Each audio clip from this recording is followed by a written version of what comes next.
kinsa may luwasonon, ang dato nga makasasala o ang pobre nga Diyos nun?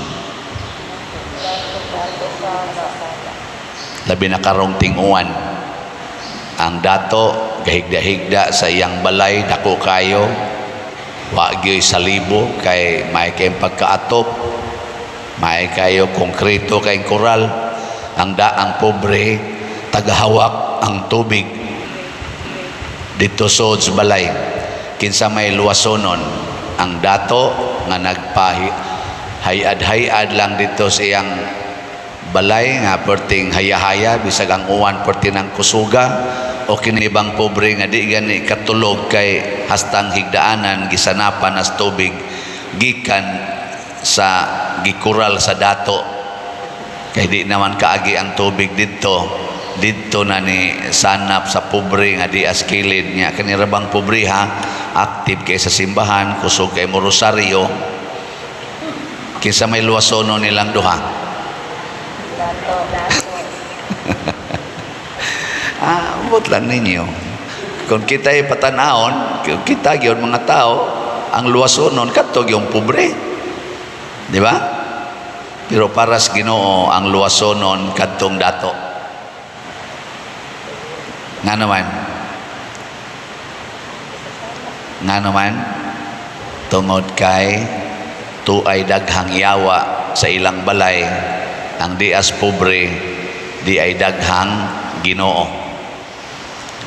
Nga naman unsa may timaan nga naay Ginoo dinis kalibutan sa atong kinabuhi, kung naay daghang pag-antos mo na ingon siya, mosunod gay mo nako, unayon mo og patay sa inyong mga igsuon, sa inyong mga anak, taralon mo sa hukmanan sa mga pangulos katilingban, pero ayaw mo kabalaka, kay ako mong kuyugan, ang akong espiritu kuyog ninyo.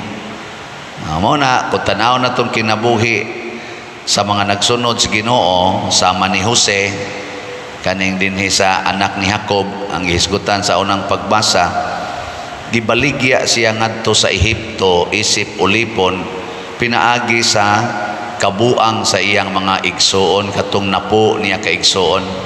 Gusto nilang patyon si Jose para masulo nila ang gugma o ang kabtangan sa ilang amahan nga si Jacob, kay kato si Jose igsuon man to nila sa amahan pero dili igsuon sa inahan. Silang usa ka inahan napuo sila kabuok, mao tong lagot silang Jose kay nahog magpinangga, murag pinangga ni Jacob tungod kay kamanghuran Manila.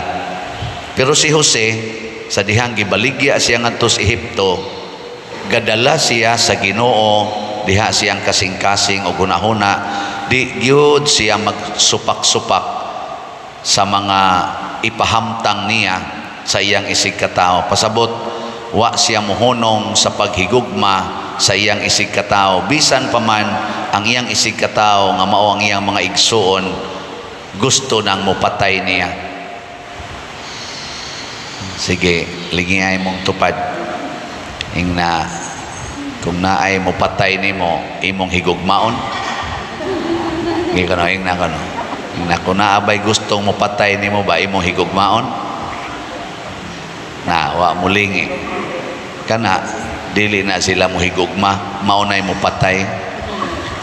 Sige na ro gingon, suway. Ako'y binuangan, wa ra ba jud ko magbinuang na. Naman na ingon anak mga tao, ako wara bagyo ko manghilabot, ako nagtinarong ragyo ko diri sa kong kinabuhi, pero hilabtan ko ninyo na makailagi mo kinsa ko. Kana mga lobo na. Di na Diyos nun. Kanang mo ingon nga tao, ako naara bagyo na kong Ginoo, testingi ko ninyo hilabot, di ba makakita gi mo Ginoo diri nako. Anak. Muna ingos Kristo, inigtaral na ninyo nga tusukmanan, makasangyaw mo, inyo kong masangyaw. Nga naman ang kalainan manggod sa tao nga naay Ginoo ug saway Ginoo, anha gyud inigabot nas pagsulay. Pananglitan, ang asawa naay Ginoo, nya ang bana way Ginoo, ang bana buutan kayo, responsable kayo, dagko kay sweldo. Nya iya ginang iintriga siyang asawa. Unsa man naa siya Ginoo wa murag naa. Murag naa. Kanus man na siya matistingan. Ang asawa gi-rape mas silingan. Masuko siya dili. Ang buutan niyang asawa gi-rape sa silingan nga adik. Masuko ang bana dili. Dili masuko kanay Ginoo. Og masuko siya wa di siya Ginoo. Ingka di sa na mahimo pa diroy.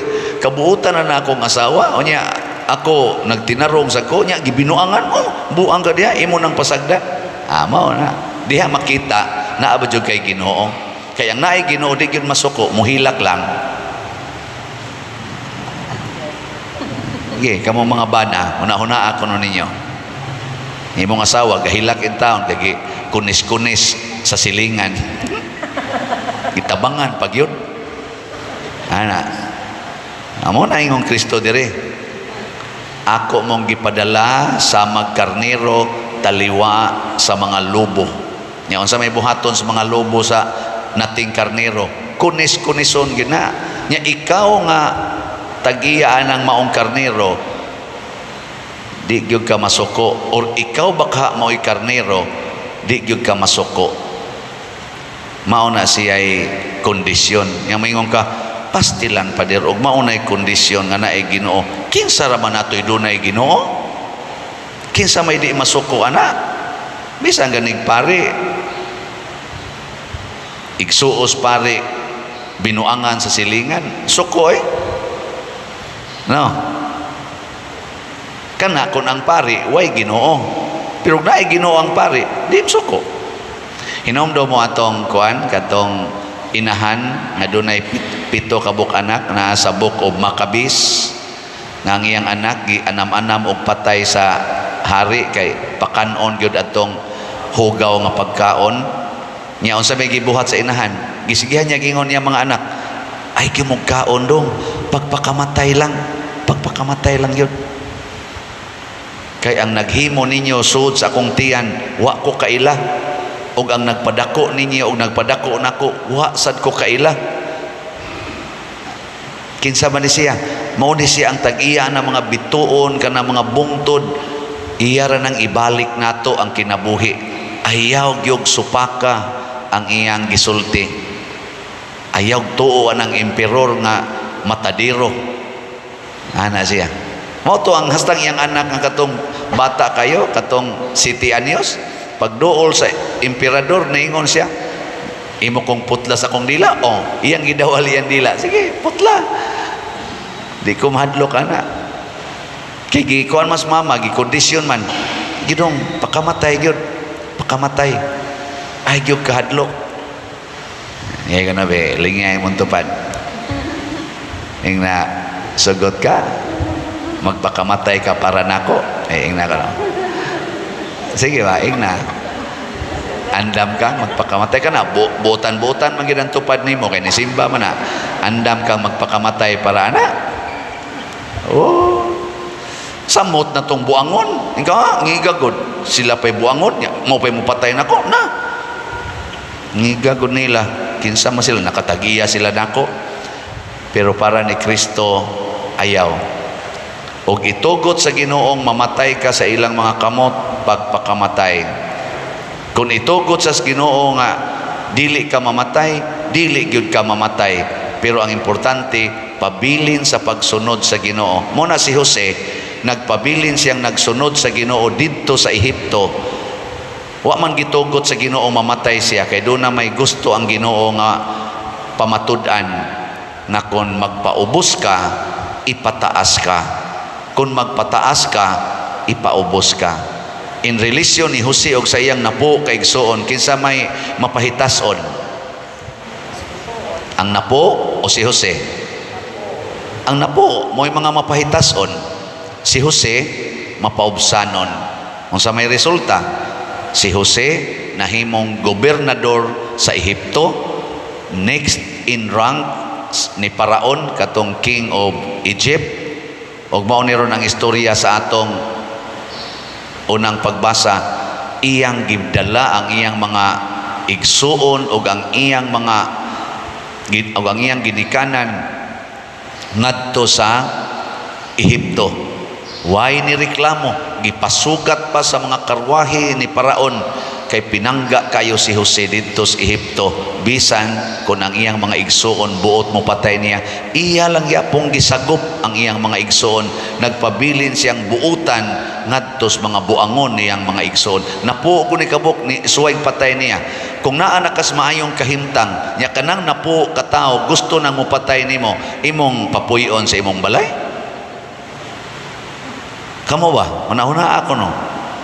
Napuo na kabuk, gusto nang mopatay nimo, nagplano na nga patyon gyud ka nya karon ni asinso na ka, imo silang papuyon sa imong balay tungod kay wa na sila puloy-anan, tungod kay nagkalisod na sila, imong papuyon. Moingon jud ka, ayaw dito lang na papuyas layo, imo nang papuyon diri nga sa una gani patay ko na, samot na karon ilugo na gini akong kabtangan, uy di kong papuyo na dito na. Kung wa kay Ginoo, mulikay gyud ka niya ng pag-antos. Pero naa gani kay Ginoo, di gyud ka mulikay, imo ginang higugmaon. Muna kung ang imong bana mga bit nya naa kay Ginoo, imo ginang musugot gyud kag mupuyo ang kabit dias inyo. Kung naa kay Ginoo. Bitaw. Narabay ni text na ko, pader, muhisgot lagi ka ng kabit, no? Yang kabit papuyos balay, among-among mo nang imo, pader. Kaming mga asawa nga nagtinarong, kunya, imo ming tudluan nga mo, papuyuan ng kabit, nayabag naman tingali ka. Ako lang sa tanaw, ako kani, wagi ni Ginoo. Tanawa si Jesus, iyang gipapuyo si Judas, tipo niya, bisag nasayod na siya, nga si Judas, mupatay niya, mubudhi niya.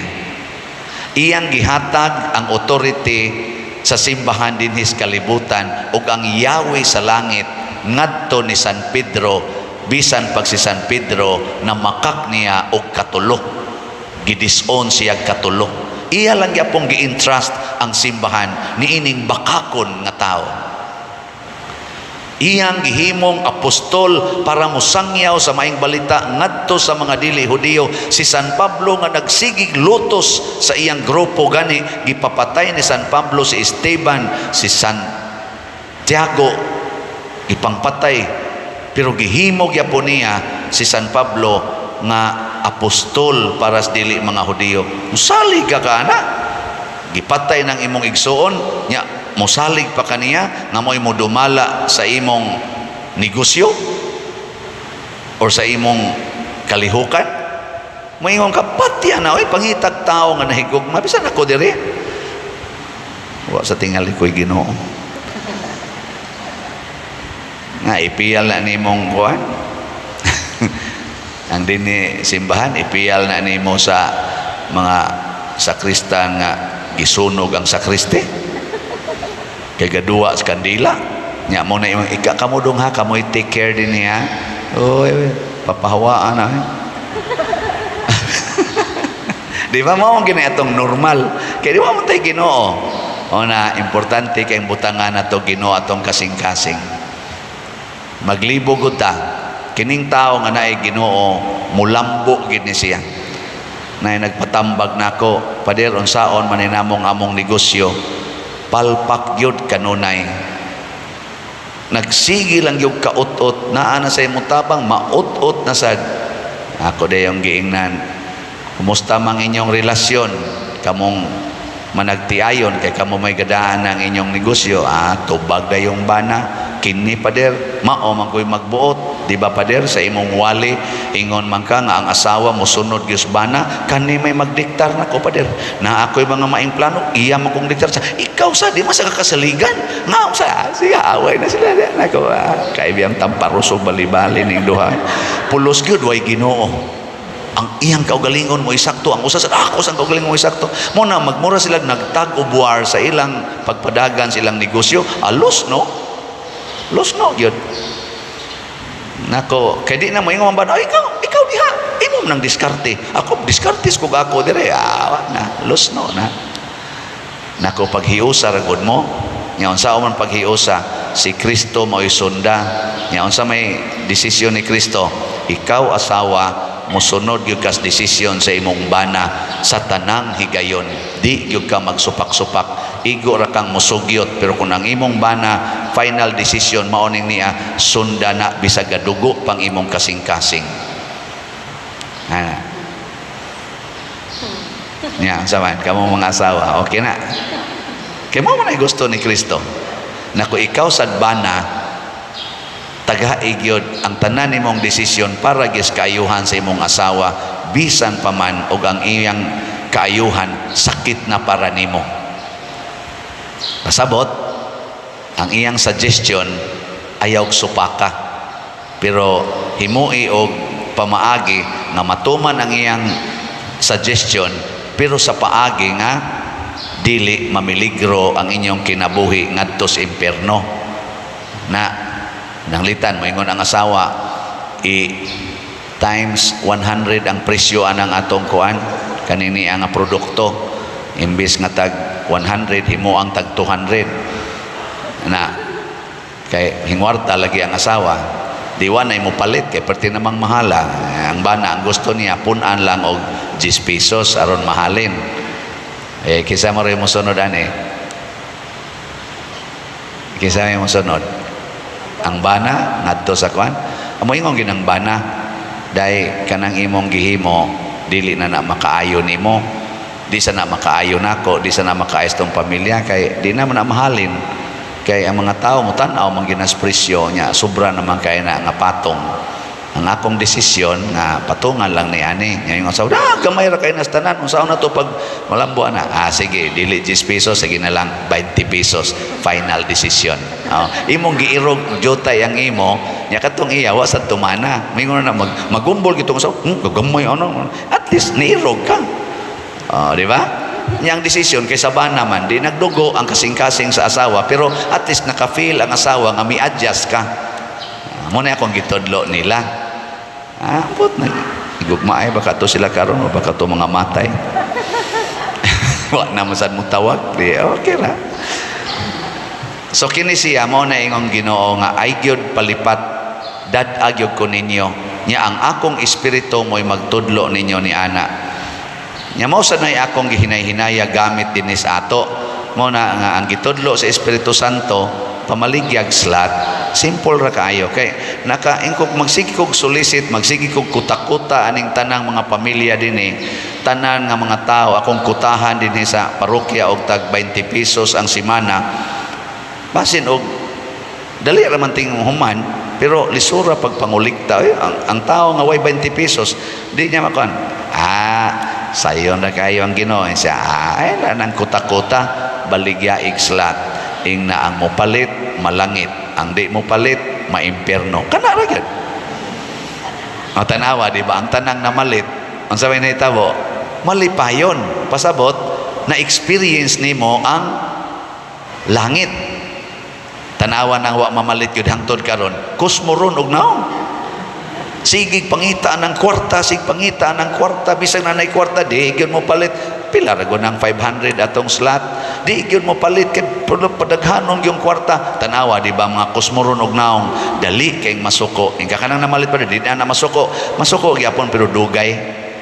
Mainat-inat og jotay ba kay nganoan nisod man ang gingharian sa langit dire. Basta mo palit ka, labi na gyud sa atong 4 slot challenge. Mas malipay ka. Tanawa karon pila na atong 4 slot challenge, niabot na og 203 ka 4 slot challenge. Pakpak niya ang atong halin sa SBF DAG niabot na sa 32,914 ka slots. Pakpak yapon. 43,086 na lang ang nahibilin. Kani dipindi ginis mga taong naay Ginoo, kay ang gitandog sa Ginoo mahimo gina nga manggihatagon sama ni Jose. Naa ang Ginoo niya, wa lang siya moasinso, nagpabilin siyang manggihatagon ngadto sa iyang amahan ngadto siyang mga igsuon, ngadto sa katawhan. Why limit ang iyang pagpanghatag. Kita sa dinhi sa atong parokya, manggihatagon man kaayo ang Ginoo nato, wa say limit ang atong pagpanghatag. Wa ta maghuna-huda nga para ra gid nis parokya. Daghang lain nga mga parokya, di lang dinhi sa Archdiocese sa Sugbo, hangtod sa laing mga archdioceses atong gipangtabangan ang ilang panginahanglan. Di inon kay dinagko, pero di sad kayo gamay, pero sige gitagtabang, gipaambit nato na atay problema dinhi sa atong mga projects, sa atong mga kahimtang, pero wa sa kita mo hinanaw sa mga problema sa ubang mga parokya o ubang mga katawhan nga mas nanginahanglan. Mao nang kadto bitang pila na ato rong na wa man dita ka kwenta katong kang Father Oni Rosaroso diri nga katong duha na ka Domingo ang milabay ato pa ditong kwintahon ron pilay atong nakuan gyud pilay na dawat ato. Niabot naman to mga 200 ka 10,000 ang ilang na dala diri. Nakaingos Father Oni nga naamang kada ay dako kayong problema diri padre, dako man day kay ni imong project nya wala pa man day mo'y kwarta, sige pa man day mong kuan, pero may sada kay imo ming gi-welcome para mo himo og mission appeal ana nya ngano mang naka mission appeal man tungod kay mo share kita, why limit ana. So maunay atong buhaton, lingia sa katapusan ang imong tupad yung na manghatag tas mga buangon ha. Manghatag na tas mga buangon. Kaya kung kana lang ang buutan atong tagaan na wa na gitay Ginoo ana. Muna maliwat unta ta ni Jose, maliwat unta tas mga santos, maliwat unta ta sa Ginoo mismo. Manindog ta.